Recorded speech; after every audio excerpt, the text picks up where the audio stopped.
Hi everyone! For this video discussion, I'm going to do the week 6 question, which says, what is the media's responsibility in times of war? Also, should the media balance the public's supposed right to know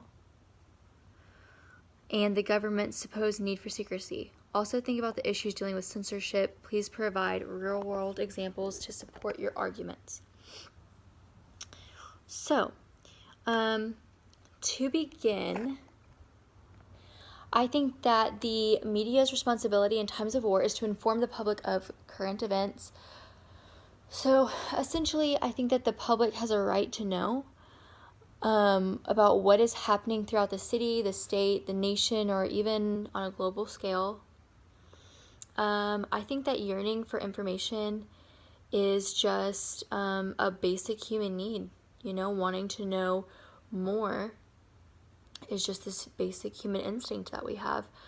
And, I think that humans like to have knowledge on certain skills and about day-to-day life and just the world around us, So, therefore, when there's a crisis such as a war or an attack, the public has a right to know that it happened. So I think that this is important because events that are in public interest are more than likely to have an effect on society and people's day-to-day lives. We all have friends and family that live in different areas of the United States or different areas of the globe, and we just want to know what's going on and all the details surrounding that. So access to information improved in the Civil War era. So the past few weeks in media history, we've been learning more and more about the penny press, the anti-slavery era, and then also the Civil War era. And that's when I think a lot of information started coming out faster because it was more like a need-to-know crisis kind of situation. So in the North, readers would only have to wait days to get information instead of weeks or months. So this is pretty cool. So the telegraph helped with this a lot, and that made it extremely important. That was extremely important because it meant that the public could receive information within hours. So compare that to the first few chapters where we read about how it only took how it took months to get information over, or how like a boat, it would take 6 to 8 weeks just to get information over.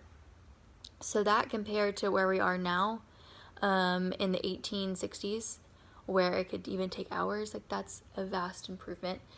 So in the North, they were a little bit more lucky with their information. They would only have to wait days to get information instead of weeks or months, but unfortunately the South had a lot of damage due to the war, and so it would take them a little bit longer. Our book mentioned things about, rusty lines and people that were extremely understaffed, so that had a huge part in the South not being able to receive that information as quickly or getting information out as quickly as the North could. So on that is why I think that we do have a right to know as a public about information. However, although the public should know of the event, some information should stay between people that are on a need-to-know basis.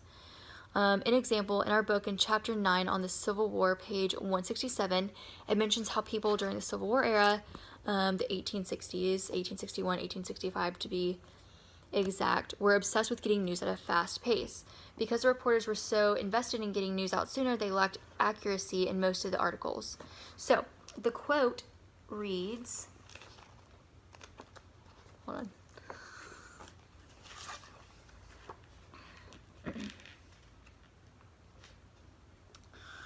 Okay, so the quote reads that they suffered from two of the flaws common to the reporting of the period: inaccuracy and a lack of concern for national security.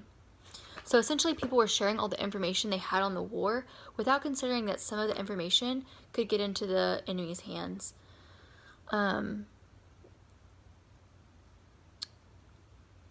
Therefore, this is why it's important for the public to know about the event, but not necessarily all of the details. And that's just for safety purposes mainly, and that's a large portion of why censorship is so important. Like, censorship ensures that the right information is getting into the right hands. So this can mean from anything from avoiding graphic images to not releasing names of like minors in certain cases. And a real world example of this would be the Pentagon Papers. So the Pentagon Papers are a great example of government censorship. Most people know this case because people think that the government was lying to the public, and then you have the Watergate scandal that's attached to all this. But however, the Pentagon Papers is just one example of the government trying to censor information in an attempt to protect national security. So, all in all, I think this is why censorship is important, and I think this is why the public should know about information regarding current events. So those are my thoughts on these few weeks of reading. Leave any of your comments below so I can just hear back from you guys and let you guys know, or let me know what you guys think. Thanks.